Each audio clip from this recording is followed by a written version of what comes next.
بسم اللہ الرحمن الرحیم۔ حضرت قاسم رضی اللہ تعالیٰ عنہ رسول اللہ صلی اللہ تعالیٰ علیہ وآلہ وسلم کے سب سے پہلے بیٹے کا نام کیا ہے؟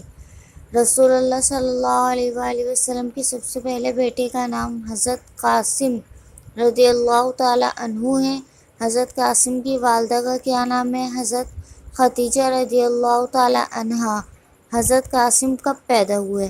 اعلان نبوت سے پہلے پیدا ہوئے۔ ان کی وفات کس عمر میں ہوئی؟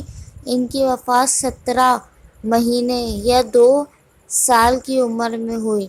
اللہ عز و جل ہمیں اس علم پر عمل کرنے اور اسے دوسروں تک پہنچانے کی توفیق عطا فرمائے، آمین بجاہ نبی الامین صلی اللہ تعالیٰ علی محمد صلی اللہ تعالیٰ علیہ وآلہ وسلم۔ فی امان اللہ۔ اللہ حافظ۔ حضرت قاسم رضی اللہ تعالیٰ عنہ رسول اللہ صلی اللہ تعالیٰ علیہ وآلہ وسلم کے سب سے پہلے بیٹے کا نام